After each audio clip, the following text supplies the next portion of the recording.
Hey guys, what it it is your girl Cadillac. Yes, I'm Cadillac Dixon. I am the Draw My Life prison wife, trying to get this to stabilize. There we go. Come on.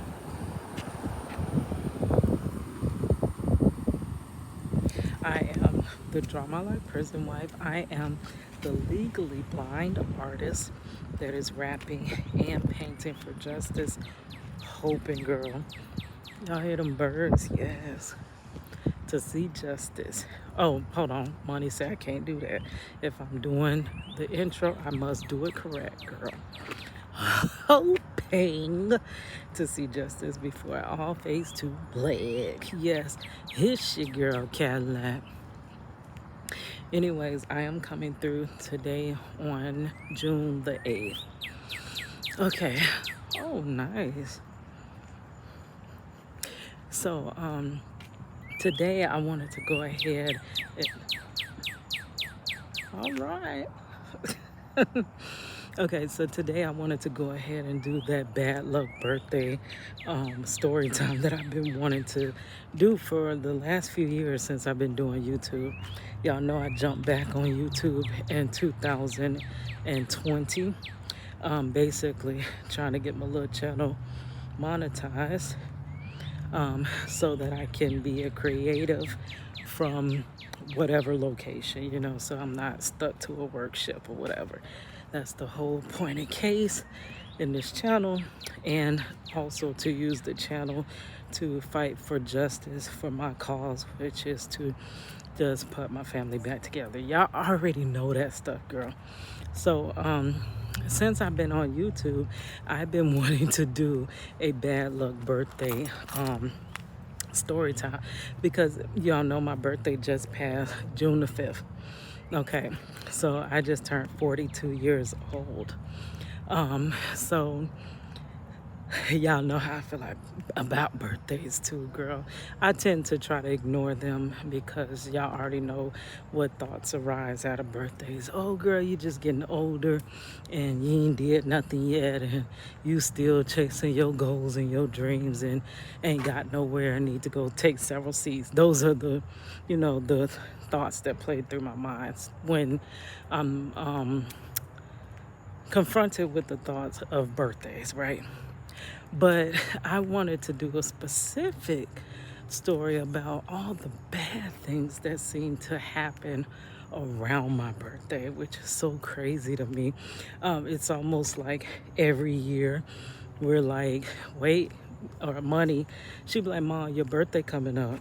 You already know something usually happen, around that time. So I'm going to tell you my bad luck birthday stories. Now, this year, what ended up happening bad for my birthday is that I got really sick. I do not get sick like that, girl. No, I usually stay pretty strong and going, and I could get a little bit, little cold or something, but usually don't nothing knock me down like that. So I literally, like, every part of my body was just aching and I just couldn't take it or anything. And I kept saying that I'm hoping that I'll feel better, because last Thursday was the last day that I felt decent, like myself.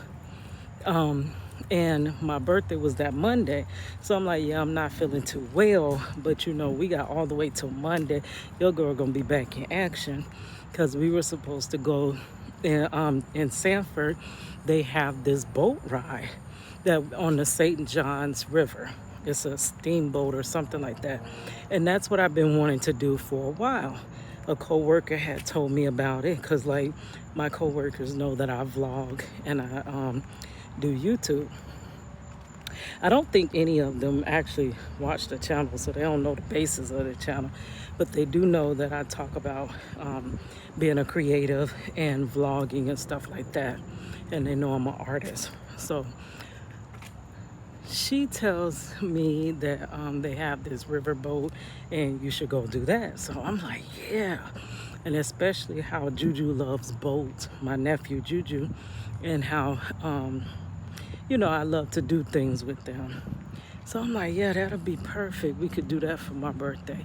Because I don't want to do nothing big like planning vacations and stuff like that. Because I don't really celebrate like that. So that ended up, I was sick.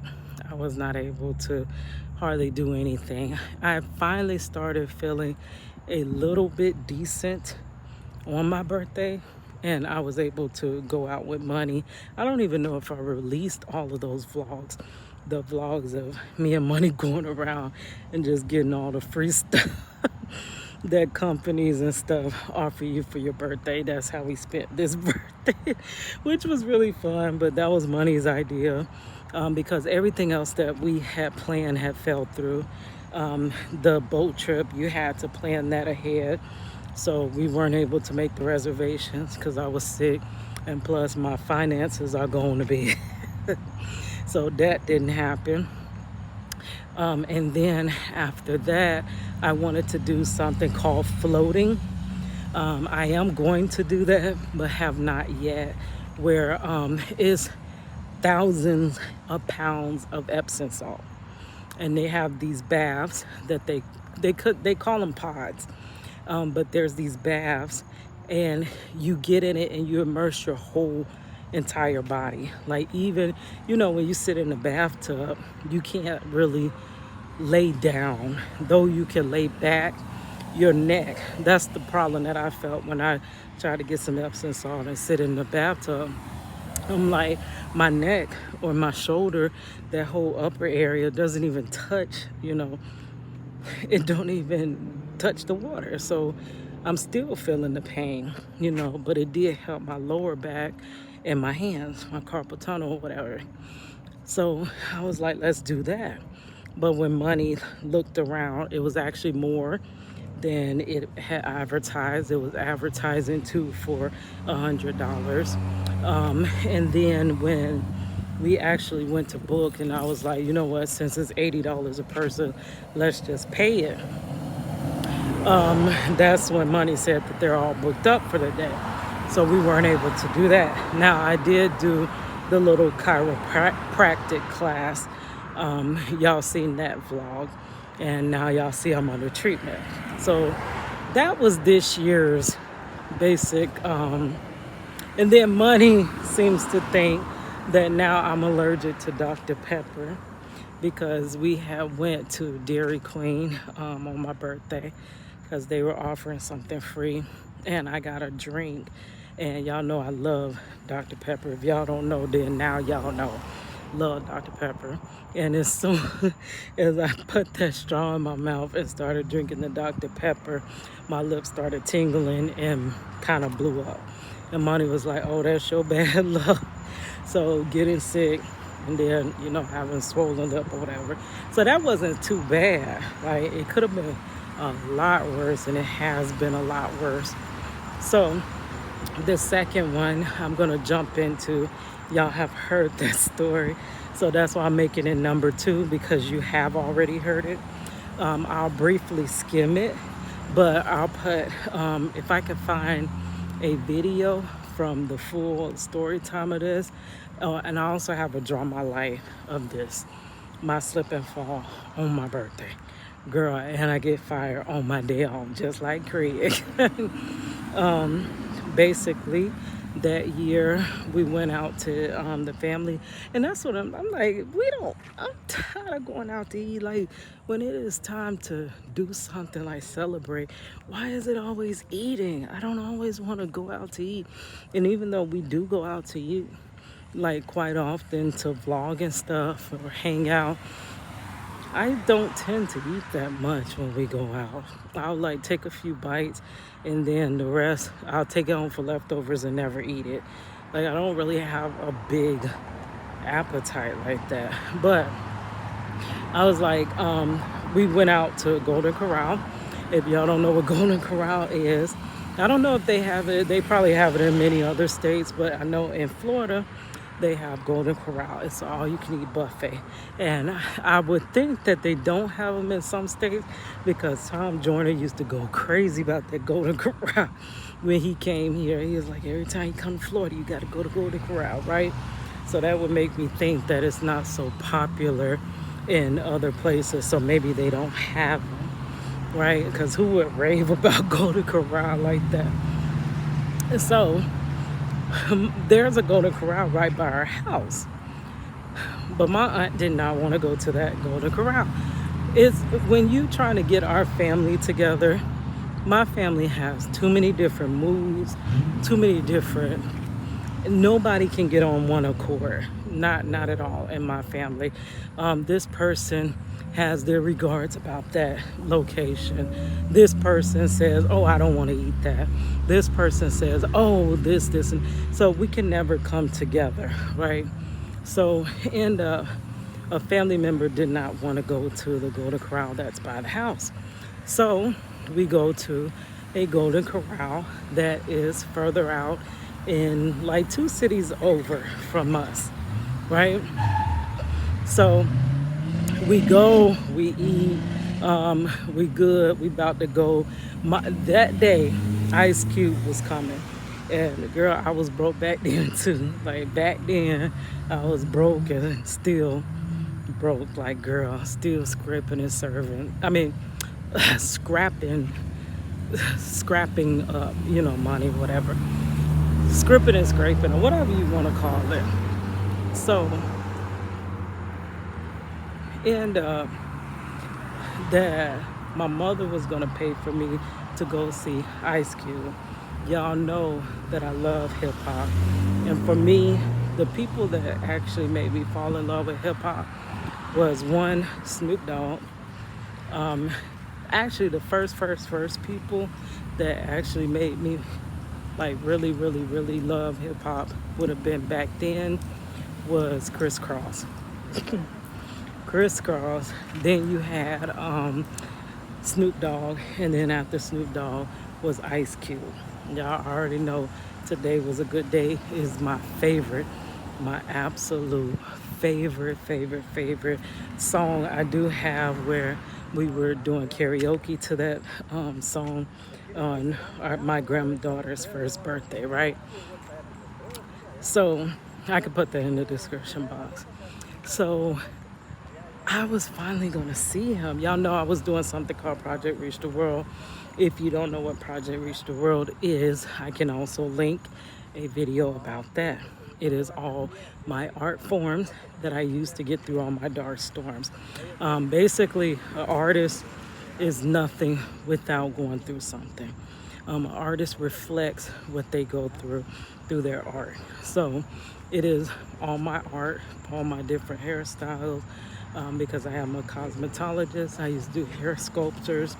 To grab people's attention, I would go to events and basically try to stand out, so that once I grab their attention with the crazy outfits and hair, then I would have artwork of whoever I'm going to see hold that up, and that will further continue to hold their attention. And then after that, that is when I had a CD that basically inside the shirt, I would tape a CD, and it had different songs on it.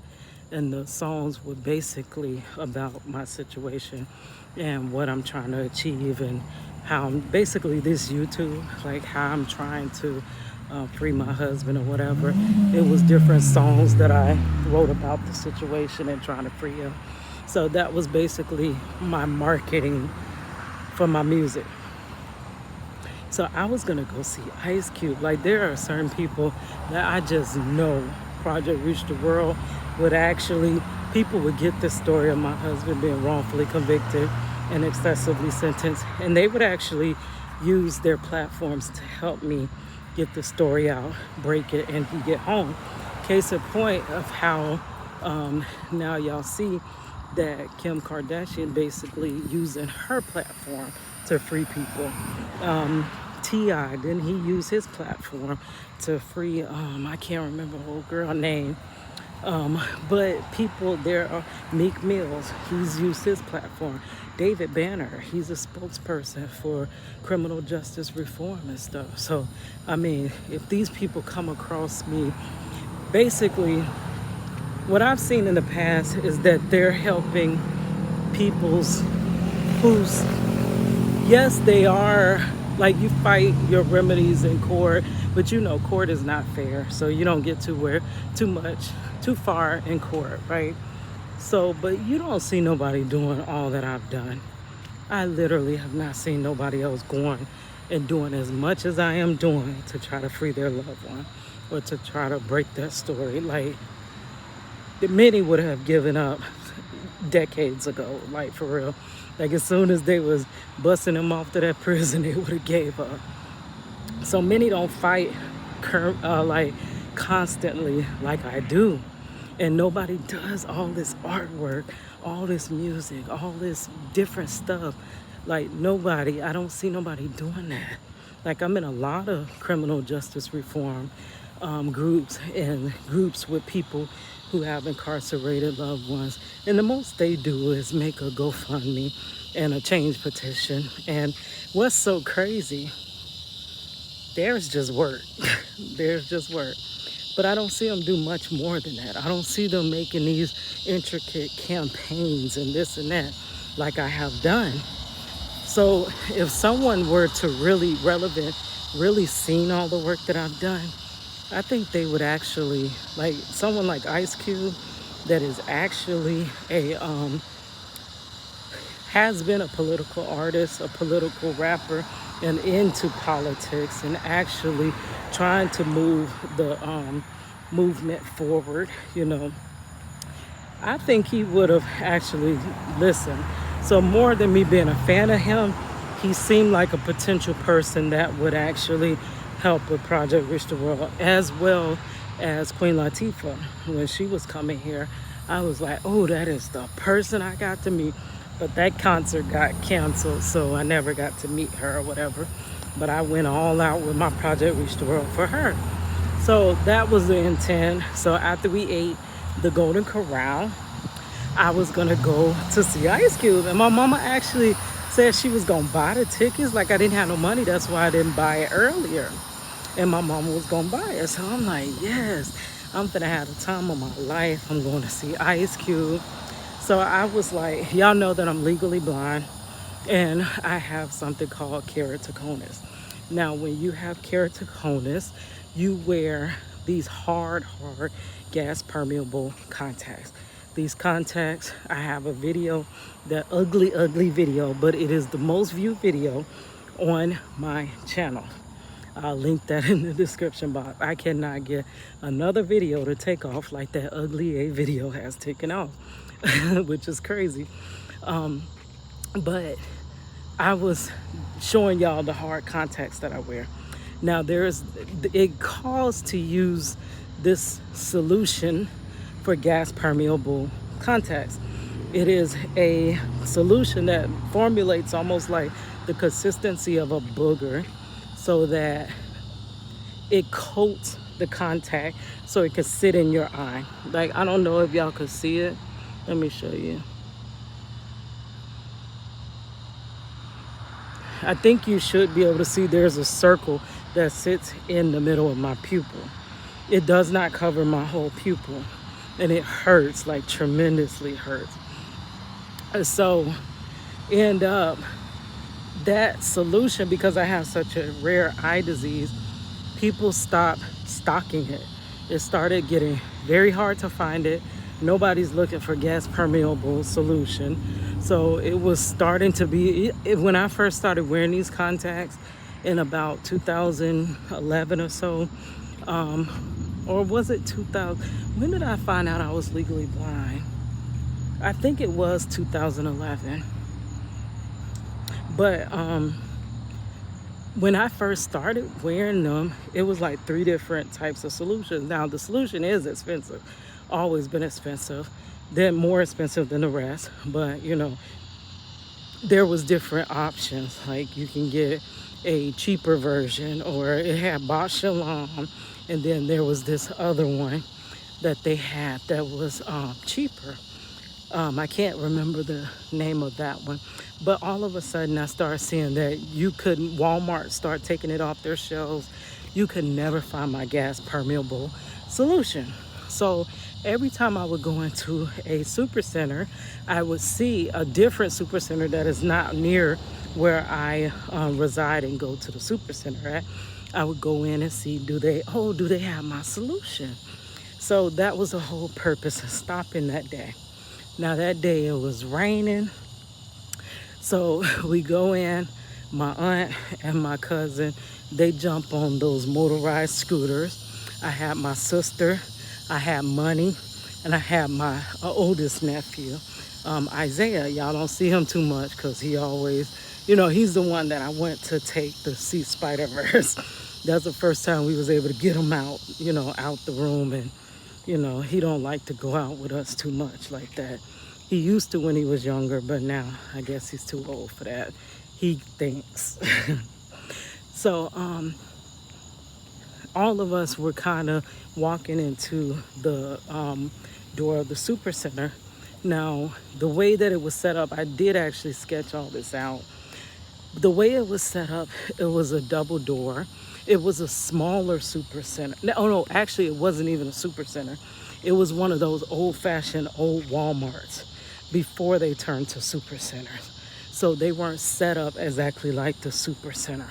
So it didn't really have, it had a buggy corral, but it was small. It wasn't like the big, when you come in Walmart, super center, girl, I don't know why I put their name out there like that. But when you come into a super center where you grab a buggy, it wasn't like that. So these people, I guess, started putting their buggies inside the doors rather than in the buggy area because it was so small, but they were trying to accommodate. So these buggies just got pushed in. It's raining outside. They put a long line of buggies on, back then Super Center had that slick tile. It was like that white old hospital looking tile. That's what they had, and then they would wax it. So they had that type of tile, and they came and they sat a row of wet buggies on it. Y'all already see the setup. So we're walking in. We're not walking in one behind the other. We're walking in side by side. So I'm all the way on the end. So as I'm walking, I'm trying to tell my cousin and my aunt that's in these scooters to please scoot over. But before I can even get the words, please scoot over, because there's buggies in front of me, there's nowhere I can go. So all I said was, please scoot. And before I knew it, I had immediately walked in, and it was a puddle and my foot slipped, and I went from standing up like I am to pow, just like that. Like, that was the hardest hit in my life. And I promise you, I thought I was dying. I really did. Because when my head smacked, think of this. This is concrete. That's concrete down there. Now that wasn't concrete, but that was that hard floor. So for me to be standing up and to fall pow, flat on my head, on the back of my head, and then from the surveillance, my head bounced. So once I hit the ground, it bounced. And when I hit the back of my head, my hands were caught up like this. And both of my hands were like up. And I'm just looking, and I could not say nothing, but I was flat on my back, and I could see the rest of my family walking in, and I'm like, they didn't even see that I fell, like, for real. And I'm trying to say, I'm not okay, and my mouth couldn't move. I couldn't do nothing but see. So I was like, oh, I didn't realize that basically on my birthday I died. Are you kidding me? For real? But minutes later, I was able to get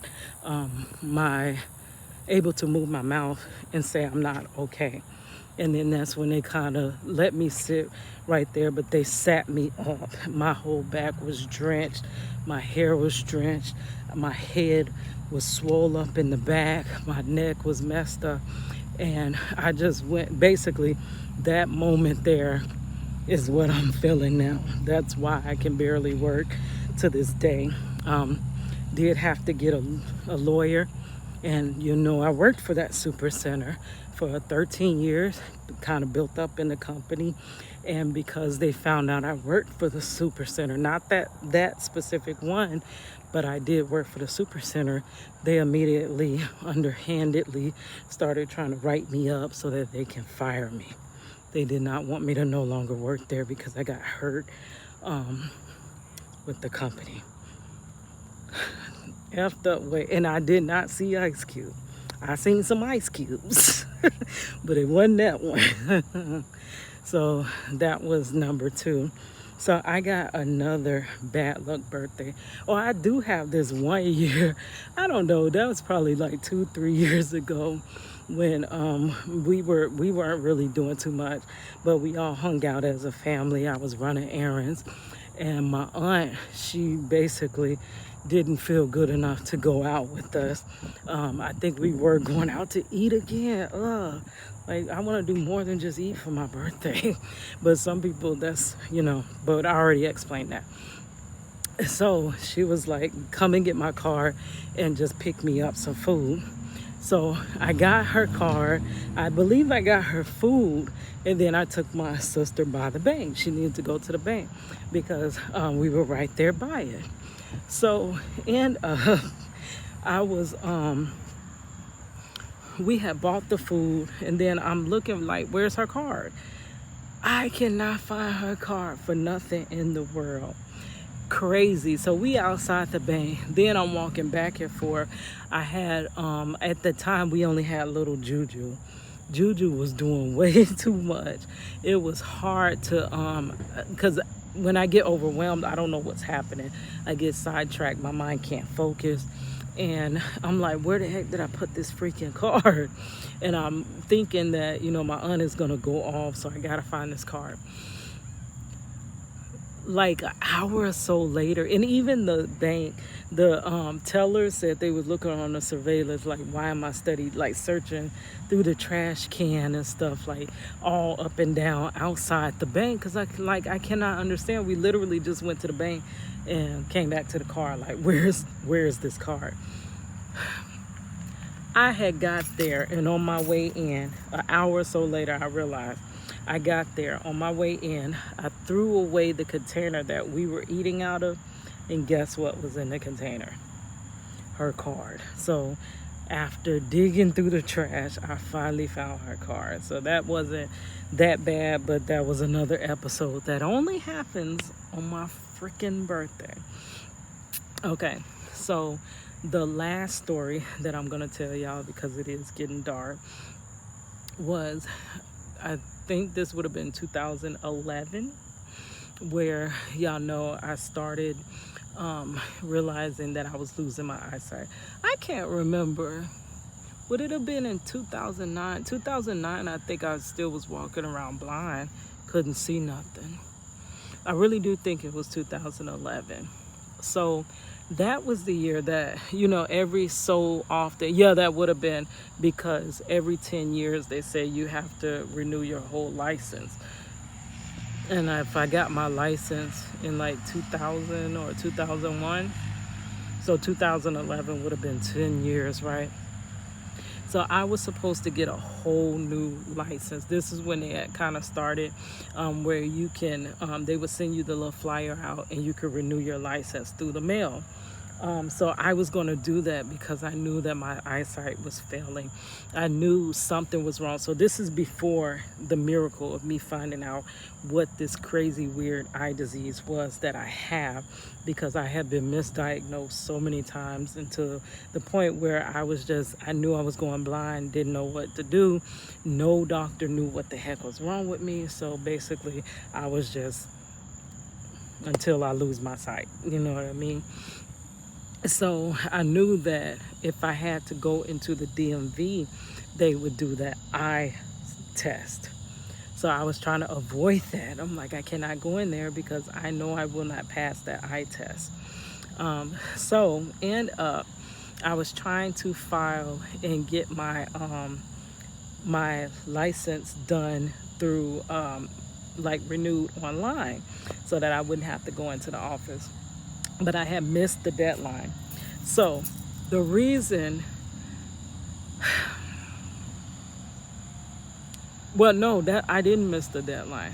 The reason I could not file online, they said something was wrong. You have to come in person. End up, what was wrong? Y'all know that I am a victim of identity theft. I was a victim of identity theft when this was a very new crime, back in the early 2000s. Really, when was I in hair school? 2002. 2002. It was 2003. 2003, I believe, that I became a victim of identity theft. Okay, about to leave my phone on this bench, girl. So 2003, I became a victim of identity theft. And I have been fighting it for years. It was a tough challenge. At that time, nobody knew like what was happening, what was going on. I do have a story time about that I have been, holding off on doing, but I think I am gonna do it soon. But anyways, the identity theft I thought was kind of behind me. I had paid lawyers, I had suffered, I had not been able to get certain jobs. I wanted to work at the radio station and I was denied because of my credit.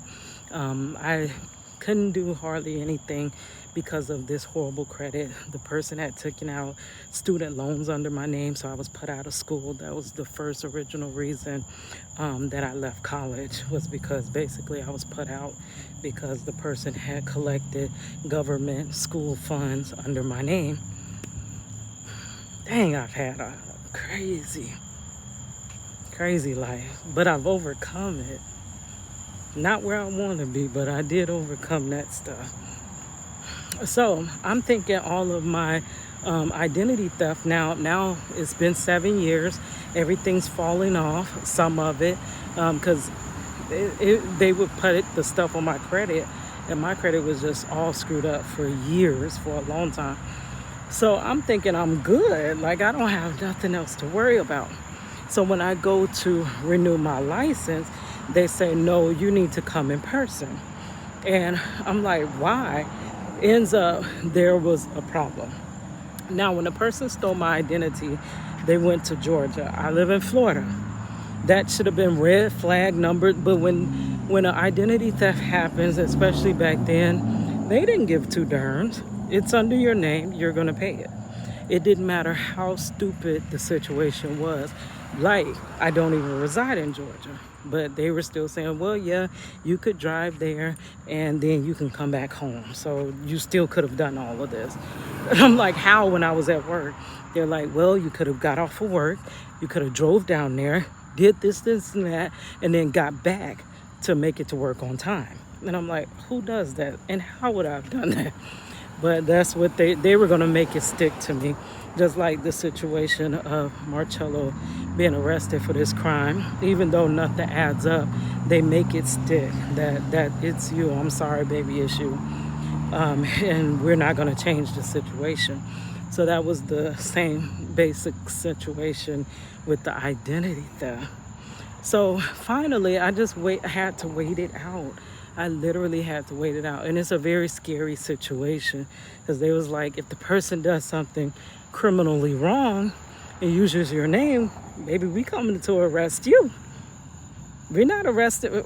And I could tell them that that's not me all I want. They said that we're arresting you. And I'm like, but I keep trying to tell y'all this is not me.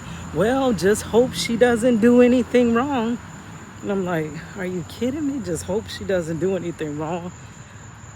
That could also be why a lot of people are wrongfully imprisoned and convicted, because of identity theft. And it could stick. So they were basically saying, just hope that she doesn't do nothing wrong. So by the time 2011 come, so from 2003 to 2011, I think I just was starting to hit 7 years. And you know, when stuff starts to get ready to fall off your credit, they want to hurry up and pin it back to you. So find out this person had gotten tickets under my name in Georgia. And I had a whole ID in Georgia that I never went to get and did not have my face on it. This face, it didn't have this face. It had that person's face with my name attached to it, and my birthday and stuff. And they revoked that license. And because my license that's not even mine is revoked in Georgia, I cannot renew my Florida license until I go back and pay all my Georgia parking tickets. Happy birthday. I'm like, what? That number one, I ain't never lived in Georgia. Last time I had been to Georgia was when I was a child, and I don't even know nobody in no freaking darn Georgia. And they was like, yeah, man, I'm so sorry you owe these tickets. So that is why I could not renew my license online like I wanted to, right? So I had to pay the person's tickets, and they reinstated my Georgia license that really ain't even me and ain't my license. They reinstated that, and then I was able to get my license renewed here.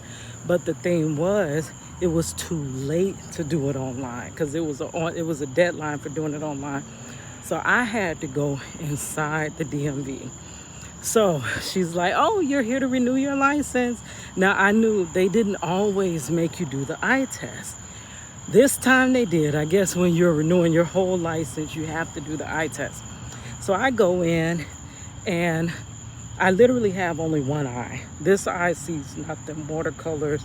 It sees rings of light, nothing. I can't use that. If I had to get around on this eye, I'm going to bed.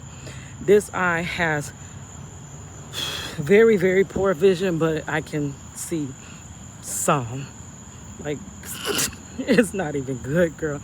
But it's not all the way going to bed like that one. I can make out some things if it's close enough, you know. And then as you are legally blind, you start learning certain ways to find out what certain things are and to identify things. I use color a lot to, you know, see what different things are. I remember how people move. Everybody moves and walks differently. So I can see how a figure moves to know who the person is. Case in point, let me tell you, I was in the library one day and somebody waved at me like this. And I'm like, you know how you wave at someone that you like, okay, do I know you? And okay, you know me? Where you know me from? The person waved again, and I'm like, and the person said, Keita. And I'm like, Mom? I literally could not even recognize my own mother's face. Crazy. So I go in, and what's crazy, I was still driving though. I never do that ish again, but I was still driving. I did not, you know, husband gone. I don't have nobody that, you know, help me or that would take care of me or take me where I need to go. And I was a mother. I had to get everywhere. I had to get to work. I had to do this, do that. I had to take care of money. So literally I had no choices. So, girl. But I never do that. I need to see where I'm going. That is too dangerous. And it is grace to God that, you know, nothing ever happened. But so I go in, and the first thing they do is, you know, they shut one eye off. And literally I just see dots, black dots. And they're like, read the line. And I'm like, and I'm trying to figure out, say certain letters and this and that. And they're like, They say, okay, let's try it with the other eye. They shut off that eye and just leave me with this. And I'm like, I guess I'm busted. I don't see anything. And I literally thought, so they was like, okay, thank you, ma'am. And I'm like, yep, there's my license there. It's over. It's a wrap. It's done. So they say, yep, ma'am, you failed the eye exam and we're going to have to take your license. But what ended up happening, I thought that they literally just confiscated then and basically you better call somebody to come get you. But they didn't. They gave me 90 days to get it signed off by an eye doctor and get correction to correct the vision, or my license is permanently gone. So they issued me a a temporary license. So with that temporary license for 90 days, there was like, if you don't, figure this out and you don't pass this test, license is over. You no longer will be a driver, Florida driver. So I was scared because y'all already know, if you followed me, I kept trying to get glasses and contacts or do something so that I could see. Like I knew something was wrong, because I literally, when I used to door greet at the super center, you know how they have the two door greeters? I would be dancing at one end and I would wave to my friend dancing at the other end, and I could see clear across from one door to the other. And then it became where I couldn't even see 8 feet in front of me. So I knew significantly within a year or so, my eyesight diminished, and I didn't know how or why. And I kept going to different doctors, just searching out what's going on. And they all kept coming back with all these different things. So nobody ever could help me. I do have that in my Draw My Life as well. So they took my license, and it was contingent on me finding a doctor, getting correct my vision, and then I can keep my license. If not, it's gone for good. So y'all already know that's a mosquito. Oh. So y'all already know that that story that I tell about how I found out I was legally blind and how I found out I had keratoconus. I'll probably end it there, and I can link that in the description box because I've already told that story through several different means. So I got corrective vision, corrective lenses, and for the first time I seen again. I seen my hands. I couldn't see my face in the mirror. I would look in the mirror and I would see a brown spot. And I'm like, I know that's my face. My hands, I couldn't see my hands. I couldn't look down and see my feet. I didn't see my feet. And I would look at my daughter, and what scared me was like, I would have to get really close to her to see her. And I would be like, one day I'm not gonna know what she looks like, because I'm not gonna be able to see her anymore. That used to scare me, like, for real. But that doctor session, I found a doctor, miraculously, grace of God, found a doctor that actually knew what was wrong, because these other ones didn't know what the heck they were talking about. Told me all kinds of crazy stuff. And this one says good news and bad news. Says you're legally blind. You have a rare eye disease. Of course, I'm going to have something rare that nobody else has. Like, not many people have. August Alsine has they said he got surgery. His wasn't so far gone like mine, so he didn't need a cornea transplant. But, and Bill Cosby has the same thing that I have. So I don't know why he didn't do cornea transplant. All the money he had. So he was like, this is gonna follow you for the rest of your life. Basically, you need to keep insurance because you're gonna need it. You are definitely gonna need it. And he was saying that the good news is I can make a contact where you can see significantly better than you see. And when he made that session was so long. It takes hours and hours. It's like days fitting you for the contact. And I don't know if you've ever done contact fitting, but this takes days. And each day, each session is hours. And when I finally popped that contact in and I looked, I stood about 10 feet away from the mirror and I could see my face across from that. And I read the eye chart. I cried. So, all in all, if I had a renewed online, probably wouldn't have never figured out what the heck was wrong with my eyesight. Crazy. But yeah, those are all things, crazy A things that happened for my birthday. Happy birthday, Keto. All right, guys. Cadillac. Happy birthday, Cadillac. Hiss your girl, Cadillac.